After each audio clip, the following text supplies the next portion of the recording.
Chapter 3 Ponyville, Part 1. The gates of Candlekeep were open wide to Twilight. She floated back into the confines of her library home. A weight lifted off her soul now that her short adventure was over.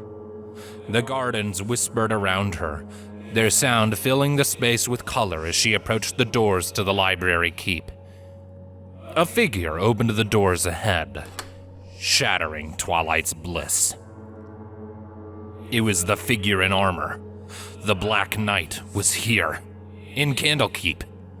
Twilight screamed and tried to run, but everywhere she turned, he stood before her in the open doorway.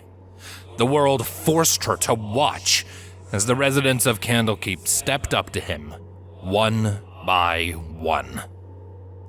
"Stand aside, and I can spare you," the figure said to each in turn.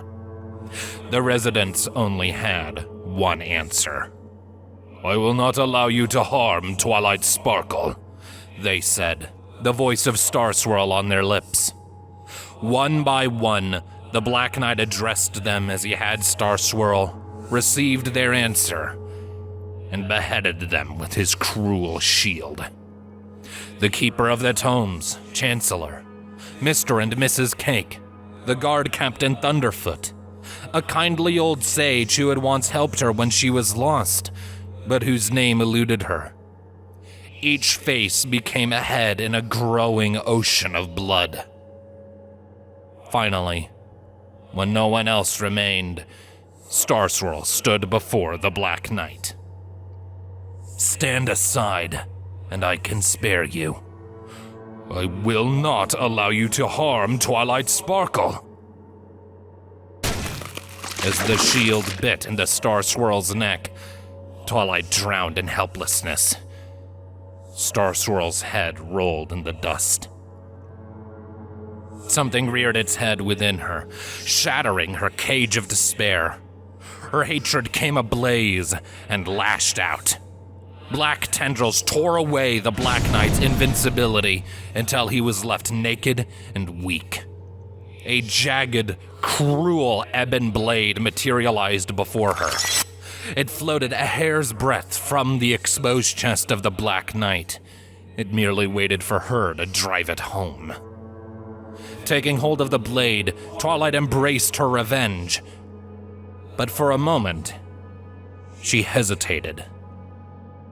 As much as she wanted the Black Knight's life, she knew she wanted answers more. "Why?" she cried, searching the Black Knight's shadowed face for any sign of the truth.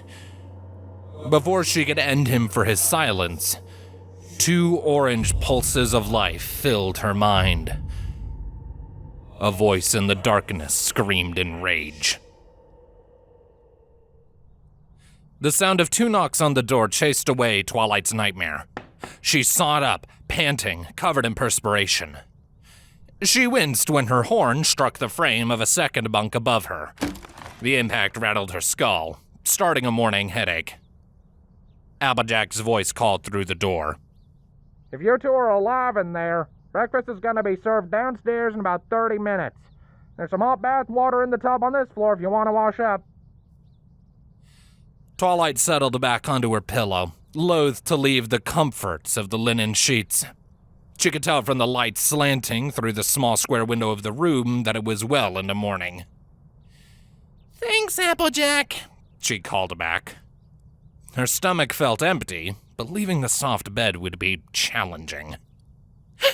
"Breakfast? I'm starving," Pinky announced as she bounded out of the top bunk. "See you in the bath, Twi." The door slammed shut before Twilight could finish. Pinky was already gone. Twilight sighed, closing her eyes. Immediately, the dream plagued her thoughts. Her head throbbed. Rather than confront the phantasms of Star Swirl's severed head floating in her imagination, she gathered her resolve and dragged herself out of bed, if only to supply something else to occupy her mind.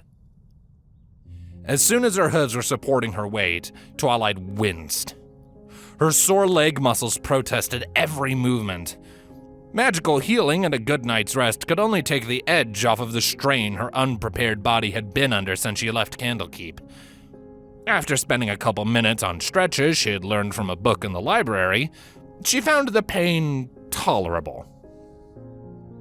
Twilight reached out with her magic to the door of the room, but she hesitated when her eyes caught the curved blade of Solstice leaning up against her bunk.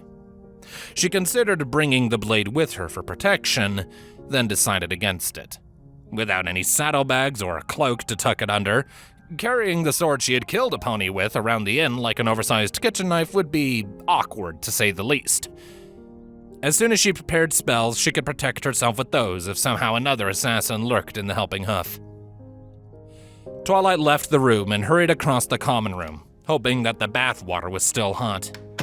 She noticed steam wafting over a flimsy-looking dividing wall and beelined for it.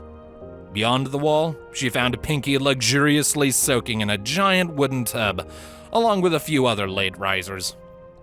Eagerly, Twilight slipped into the soapy, steaming water. She sighed happily as she sank up to her neck in the tub.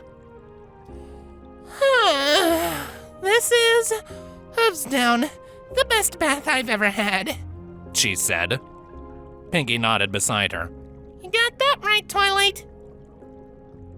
Twilight started to prepare spells while she relaxed in the bath. Whether she liked it or not, her apprenticeship was over, and so she attempted to prepare spells more complex than she had ever cast before. In a couple of minutes, the paranoid and ignorant guests they shared the tub with had left, driven off by her wizardry. Twilight considered a moment, then scaled back her judgment. Most ponies, even unicorns, lacked understanding of advanced magic.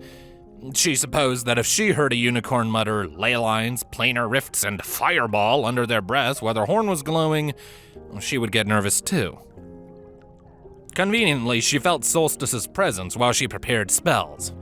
It lingered on the edge of her mind, ready to accept part of the burden of holding on to the prepared magic until the proper moment. However, as soon as she placed spells within it, she couldn't feel them anymore. She guessed that in order to unleash magic stored within Solstice, she would have to actually be close to the weapon, maybe even be holding it. She finished preparing the last spell she considered herself capable of maintaining for the rest of the day. She felt surprised at how easy preparing the more complicated spells had turned out to be.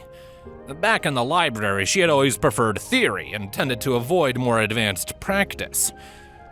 Now, though, she needed those spells, whether she believed she was ready for them or not. You want to know what would make this even better? Pinky said. Make what better? Twilight asked. Cucumber slices, Pinky said. Twilight blinked in confusion. What?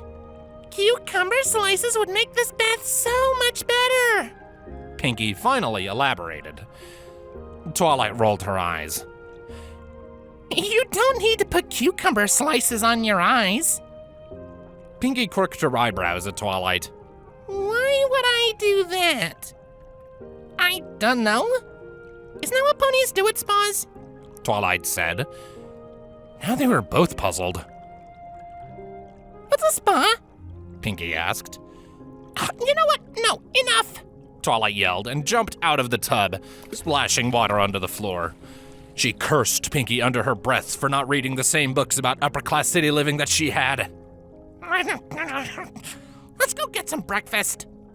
Good, because I just wanted to eat some cucumbers, Pinky said matter-of-factly.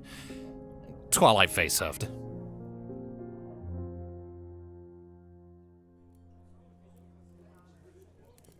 Twilight sat next to Pinky on the main floor of the inn. The scroll that Sunny Skies had given her lay open next to her empty bowl. Beside her, Pinky noisily slurped up her third serving of oatmeal. Twilight ignored Pinky's messy eating and focused on the scroll. The spell seemed to be entirely innocuous, save for one small detail. It involved binding her essence to some extraplanar creature. No, that's not right, she realized. She read over the runes again. Apparently, the Find Familiar spell drew on an already existing bond. But where would that bond have come from? The sound of something clattering on the table distracted Twilight. She looked up. Applejack stood over them, and she had dropped a ring onto it. When the ring came to a rest facing Twilight, she saw a rounded red stone resting in the setting of the simple gold band. What's this? She leaned in closer to inspect the ring. It's a horn ring the sorcerer was wearing. You being a wizard, taught by Star Swirl and all, I figured you could use it, Applejack told her. Not a sorcerer, Twilight corrected Applejack, who gave her a blank look in return. Applejack ignored Twilight's interruption. Anyway, it's not cursed or anything. I checked. Twilight levitated the band over, peering at it more closely. Are you sure? She contemplated taking the time to identify the full properties of the item using a spell. I'm 100% positive, and Granny told me to protect you. I'm not going to let you down by passing you a cursed ring. Trust me. Applejack radiated a sincere confidence that Twilight could not deny. After all, the Earth Pony had saved her life. She twirled the ring once in her levitation, then slipped it onto her horn. The thin band easily slid down to the base, settling into her mane. Her head throbbed painfully as a tingle flowed through her mind, and then the feeling passed when the tingle resolved into a focused clarity. What's it do? Pinky said as she looked up the last of her current bowl. Twilight tilted her head non-committally. Not sure. Something with magic, I guess. I'll find out when I cast a spell. Applejack pulled up a chair and settled into it, seating herself across from Twilight. She noticed Applejack didn't have the same qualms about carrying a weapon around the inn. Her chain remained wrapped around her tail. Twilight also noticed that Applejack wore a Stetson almost perpetually. Something red glinted on the hat, sewn into the crease between the crown and the brim. It looked like the scale of a ruby-colored lizard. So, where are we headed? Applejack asked. I think we should go to Appaloosa and look for this Hey Brittle. He might know who wants me dead. I have a feeling the Black Knight left Candlekeep alone as soon as he realized I wasn't there. But if I ever want to go home, I need to resolve this. I don't want anyone else to die trying to protect me, Twilight said. Applejack nodded. I know the road to Appaloosa, and I can take you there. It's an apple town after all, even if they're part of the Empire now. I thought the Empire only controlled the lands around Camelot, Twilight said. That's all they used to control. But a while back, the Appaloosans appealed for help. Apparently, they had some issues with the local races out on the frontier. Manhattan ignored them, but the Empire sent soldiers, Applejack explained. Anyways, they're Empire now, and lately I keep hearing about funny business with their iron, so it's not surprising that Tarn feller mentioned the mines. Twilight raised an eyebrow. What sort of funny business? Applejack shrugged. I don't know. I just hear rumors. We could swing by Ponyville. It's nearby, and I know a blacksmith there who might know a thing or two. Wow. The world outside Candlekeep sure is full of strange stuff, Pinky interjected. What about the bandits? Are they normal? The bandits? Well, sorta. The Sword Coast has always been a bit dangerous, but less risky than braving the pirates and the sea beasts out on the water. Now it seems like trade can barely get through. Even travelers are holed up here instead of finishing their journey. They're all waiting for it to blow over. Applejack gestured at the full tables of the inn. With this crowd, you're lucky that Bonbon had an open room. Demand is so high that she's charging double. But she's probably not going to charge you a single bit, on account of Granny giving her this place. Twilight blinked at Applejack. Granny Smith gave her this castle? When the innkeeper Bonbon didn't charge her for their room last night, she had assumed she would be paying when they left. Applejack nodded. Yep. This place used to be a bastion against the Deadwood, but when Granny killed the Lich, the Order of Paladins who defended it didn't really have a whole lot left to do. So they gave the place to Granny and her group for ridding the world of such an evil. Now, none of them had any use for it, so Granny gave it to Bonbon to run after she finished founding Ponyville. Since it's kept in good maintenance and the inn pays for the guards, if Ponyville were ever attacked, the population could hole up in Helping Hoof until the danger passed. Twilight stood up from the table and collected her scroll. Well, Ponyville it is then.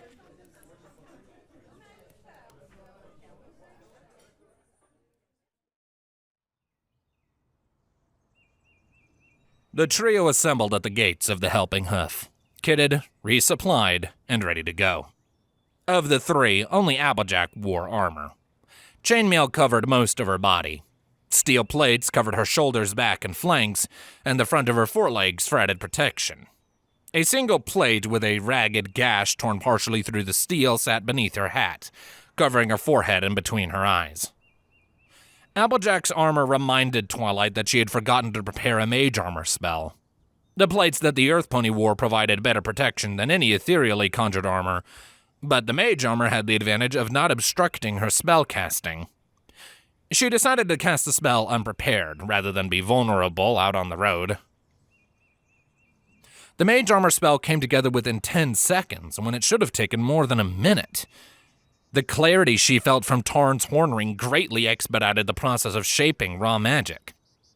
So that's what the ring does, she thought. I'd better cast this before we go, Twilight said, levitating out the scroll. Applejack peered at it. What's it do? I don't know. A friend of Star Swirl's gave it to me. It doesn't do anything bad, Twilight said. How can you cast a spell if you don't even know what it does? Applejack said. It's held by the scroll. All I have to do is the last bit, and then the scroll will be consumed, Twilight explained. Here goes. Twilight opened the scroll and spoke the incantation. The magic took hold of her, pulsing through her horn. Her body fell to the ground. Her mind ventured out beyond its confines. Twilight felt the spell come together, flickering into being like a lit candle. Two strings in the darkness held together by a single thread intertwined. Her mind wandered a bridge between planes, where in the middle of it, she found a kindred spirit, an entity wholly different from herself, yet with familiarity, like she had known him her entire life. She saw the sun. A sensitive part of her soul burned in its brightness, forcing her to turn away, and then only black remained. When Twilight opened her eyes, she lay where she had been standing, and a small green and purple lizard stood with its back to her. It held itself up on its stubby rear legs in a bipedal stance. "Back! Back!" he shouted as Applejack advanced toward her prone form, his voice childlike, but male. He brandished Solstice awkwardly, struggling to hold it high enough to keep Applejack at bay. The armored mare loomed over him. We're trying to help her, you varmint, Applejack yelled and stomped her hooves angrily. Surprise! Pinky giggled from Twilight's opposite side. The lizard yelped, spinning around to face the second pony behind him. He nearly cut himself with Solstice as he turned. Twilight lifted Solstice into the air before the little guy had an accident. The lizard dangled from the handle like a ripe purple pear. She picked herself up and shook her head clear of the effects of the spell, then eyed the lizard. Let go, she ordered. No, I've got to protect you, he protested. Twilight jiggled Solstice with her levitation until the lizard lost his grip. He hit the ground with a plop, and she stood over him. They're not a threat. Now, who and what are you? She said. He clambered back to his feet and extended a claw toward her. I'm Spike. I'm your familiar. Twilight sheathed Solstice and placed her hoof in his claw. I'm Twilight Sparkle. What's a familiar? Spike shook Twilight's hoof as firmly as he could. I'm not sure, but I know where you can find out. Hold on a sec. He released her hoof and turned his head away from her, and then Twilight recoiled when he coughed up an eruption of green fire. But her surprise turned to curiosity when a book materialized in the flames, entitled Celestial Familiars, a Guidebook. He caught it with his claws before it hit the ground and presented it to her. She took the book, opening it up. Are you a building? Pinky suspiciously inspected Spike. Libraries are usually big buildings. No? He giggled as Pinky investigated one of his ears. I've got a direct line to the Celestial Library, though. I can transport any book here. Twilight stopped looking for information in the pages, and her eyes widened in shock. Any book? She confirmed. As in any book ever written? Spike nodded proudly. Yep. His expression fell. Well, so long as it's not restricted, and some of the newer books have yet to be added to the archives, and I can only do so many before I get tired. He made a comical little squeak when Twilight hugged him. She squeezed him tightly with a foreleg while she levitated the book off to the side. Where have you been all my life? She laughed and let him go. That's amazing! Spike beamed with satisfaction. Yep, I'm pretty amazing. He stroked the green spines on top of his head. It's no biggie, but I can also send messages straight to Celestia herself, he boasted casually. That claim made Twilight quirk an eyebrow at Spike.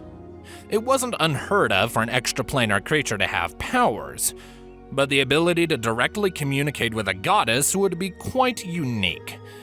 She flipped through the book, stopping at a useful segment. She read it out loud before both Pinky and Applejack could decide to cram in and read over her shoulder. Some spellcasters are blessed from birth with a celestial familiar. A thread of destiny forged from the sun itself connects them. If they are true of heart, these individuals can summon their familiar from the celestial plane with the spell Find Familiar. The familiar will become a permanent companion. A familiar will never betray their master, and will do everything in their power to assist their master. However, a familiar is not suited to combat, and should danger arise, they will typically retreat back to the celestial plane. Should they die, their master's soul will suffer a permanent and terrible scar. They can return at will when the danger has passed. Twilight flipped ahead, looking for more information.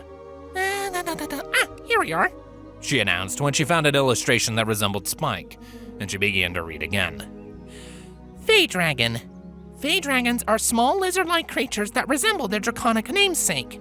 Fey dragons have unique dragon fire that allows them to transport written works between the celestial and the material planes, though they cannot transport any inherently magical object, such as spell scrolls, except in rare circumstances. Doesn't say anything about sending messages directly to Celestia, Applejack said, scoffing at Spike.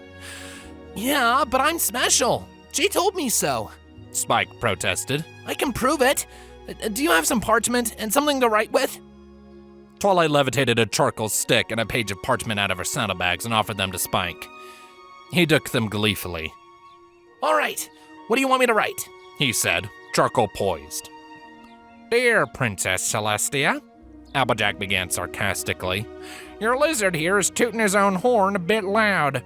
If you're actually reading this and the lizard in question is not a bag of hot air, please reply at your earliest convenience. Sincerely, Applejack, she dictated.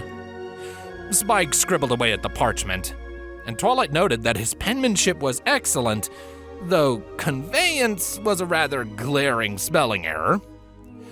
He rolled up the note dexterously and promptly incinerated it in a gout of flame.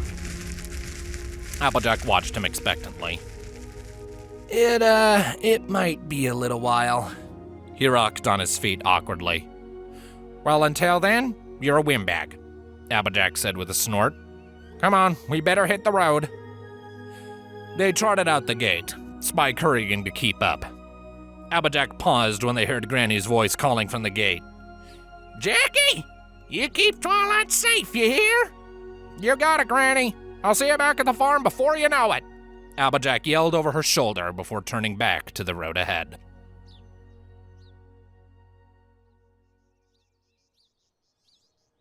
All right, that's it. I'm not carrying you anymore, Twilight said, glaring back at where Spike perched on her hindquarters. It was nearly noon now, and they'd been traveling for over an hour. It turned out swinging by Ponyville meant a 4-hour march. But my feet are so tired, Spike complained. So are mine, Go back to the celestial plane. You can do that whenever you want, can't you? Twilight said. Oh, yeah, but it's boring there, Spike whined. You're leaving or you're walking? Twilight ordered. You can come back when we get to Ponyville. Spike's eyes widened, and he poofed away into green flame. Twilight humphed with satisfaction. Good. He finally learned to listen. Twa, maybe you should get ready for a fight, Applejack said. With what? There's no one around. She continued to trot as she scanned both sides of the tree-lined road. She had passed Applejack and Pinky, both of whom had taken up a guarded stance, flanking each other on the road. She looked forward, and there before her towered an ogre.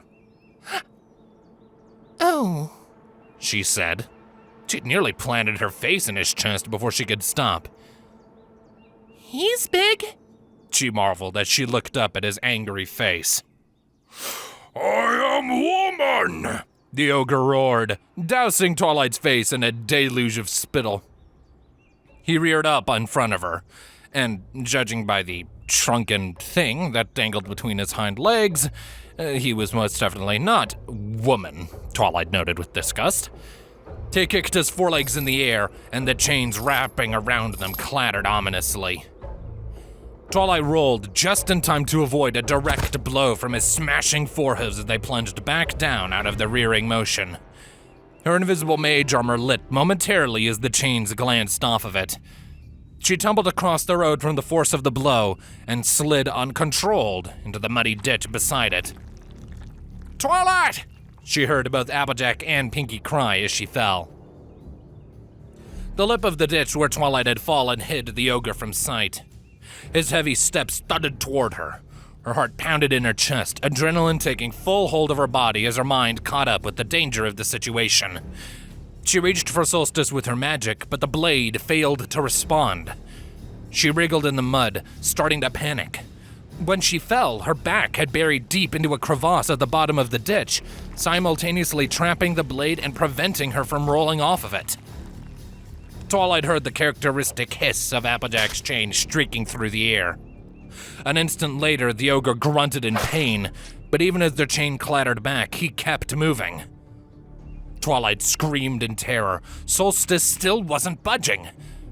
Desperate, she closed her eyes and focused inward in an attempt to save herself with a spell. But as she began to cast, muck oozed into her nostrils and shattered her concentration. The spell fizzled out pathetically on her horn while she snorted out the mud. Twilight opened her eyes when warm liquid splashed her underbelly.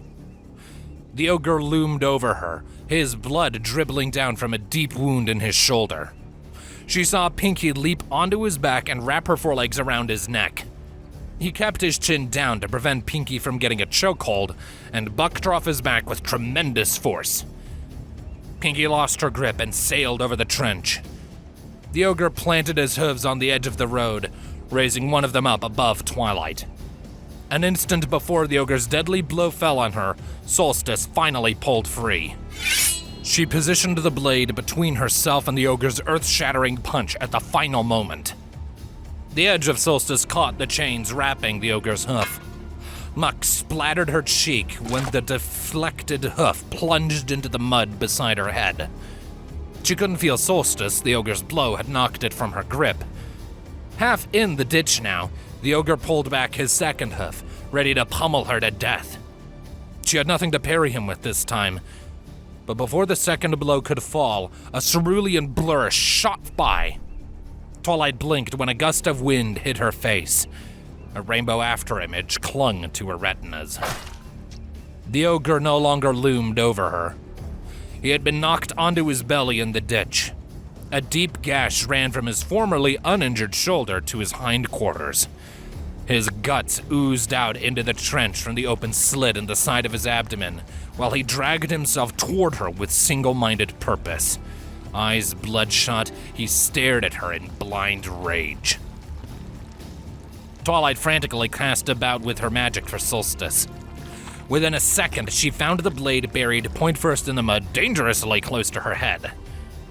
She drew it free. When she returned her focus to the gasping ogre dragging his broken body toward her, Applejack stood over them both. Without a moment's hesitation, she loosed the chain on her tail and bucked the spike at the end cleanly through the ogre's skull. The fury in his eyes vanished, but even in death they stared forward. Twilight gazed up at Applejack with silent thanks. Applejack gave her a tiny but firm nod in return. Hey! You stole my kill! An unfamiliar voice yelled. Pinky reached a hoof down to help Twilight out of the trench. She took it gratefully. Maybe you should have finished him then so that he would stop trying to kill my friend, Applejack shouted back at the unknown speaker. What? He was down in the ditch, completely helpless. I had him, the voice said indignantly. Closer now. Twilight recognized it as female, though it carried a rough edge. The mug sucked at Twilight's back, but with Pinky's help, she finally came free. She dragged herself out of the ditch, covered in a thick coat of mud. So much for the bath, she muttered to herself. Can't I go a day without almost dying out here?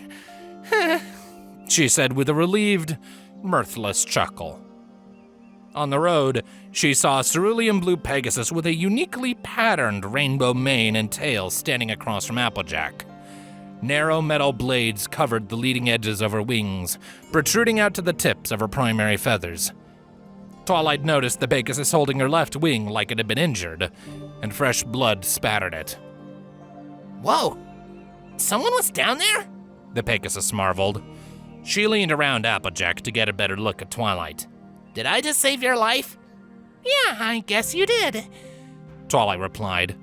She set Solstice down on the road and started attempting to sweep the mud out of her coat and mane with her magic. Awesome! The Pegasus pumped her hoof in the air. I just saved some pony's life! So you attacked that ogre for no reason? Pinky said, looking down at the body in the ditch. Well, what can I say? I hate big British bullies like him. What was I supposed to do? Let him finish whatever he was doing in the ditch and then come after you two? The Pegasus said. Nah, you did right, Applejack said. Ogres, however unfortunate their condition, are twisted creatures. I'm Applejack, by the way. She offered her hoof to the Pegasus. Of the Apple Clan. Rainbow Dash, Rainbow said, as she planted her hoof against Applejack's. Fastest wing blade out of my village near Cloudsdale. If her mark, a tri-colored lightning bolt descending from a cloud, was any indication, she might have been right. Now, hold on a sec. Rainbow flexed her wings. She winced as she took to the air, essentially limping on her injured wing, but still managing to fly. She collected a small cloud, pushing it through the air with her forehooves and positioning it over Twilight. Before Twilight could raise her voice in protest, Rainbow dumped a deluge of water on her head by bouncing on the cloud. A few seconds later, the empty cloud dissipated, and Twilight glared up at Rainbow from where she sat shivering in a puddle of mud. Rainbow settled back on the ground when she landed, and shrank a little beneath Twilight's unamused glare. Oh, sorry. At least you're clean, right? I'd offer to dry you off, but I think I sprained my wing. She flexed her wing again, and a painful groan escaped her lips. I guess hitting things that big that fast isn't always a good idea. Hey, Twilight, look at this! It looks magic! Pinky pulled a thick leather belt out of the ditch. The ogre was wearing it. She started to wrap the belt around her waist with her mouth. Wait, Pinky, don't put that on! We don't know what it does! Twilight warned. Aww. Pinky slumped dejectedly with the belt loosely draped over her back. You got to put on the ring! Yes, but I knew the ring wasn't cursed, Twilight said as she levitated the belt away from Pinky. Magical runes were pressed into the softer leather inside of the belt. What do you think? She asked Applejack. Dunno, Applejack said while she inspected the belt from beside Twilight. Looks a bit more complicated than the ring. I'll have to use a spell, Twilight decided. She focused. Casting an unprepared identification spell took a bit longer than the armor spell, about 30 seconds. The ring certainly helped, just not as much. While Twilight worked, she heard Applejack strike up a conversation with Rainbow. So, what brings you down here? I don't see many Clydesdale Pegasi that aren't flaming wing mercenaries on the ground. I'm looking for a friend. Rainbow told Applejack. She fell. I think someone took her. Have you seen a creamy yellow Pegasus with a pink mane anywhere? Applejack chuckled. How in Equestria did a Pegasus manage to fall? Rainbow bristled. She's not a strong flyer. Oh, all right, calm down, Applejack said. Sorry. How long ago did she fall? Do you think she's near here? She fell into Whitetail Wood near Ponyville. She's a Pegasus gifted with druidic magic, which is pretty rare. Rainbow puffed out her chest proudly. I was sent to find her because I was the fastest. She paused, then pleaded. I have to find her, and she's my friend. Enough said. Applejack nodded sagely. I know a lot of folks around Ponyville. We could help you look. It's up to Twilight, though. We're sorta in the middle of something. Twilight finished her spell. Her eyes widened. Oh, well that explains a lot. What to do? Pinky vibrated with excitement in front of Twilight. It would change you into a stallion if you put it on. Twilight said. Or a stallion into a mare, I would imagine. Pinky eyed the belt slyly. Ooh, that could be fun to try out. Ew, no. Twilight made a face. Besides, it's permanent. Pinky's expression shifted to disappointment. Oh. She sighed. Twilight stowed the belt in her bag. Ponies of a certain predicament might find it valuable. So, Twilight, right? Rainbow addressed her.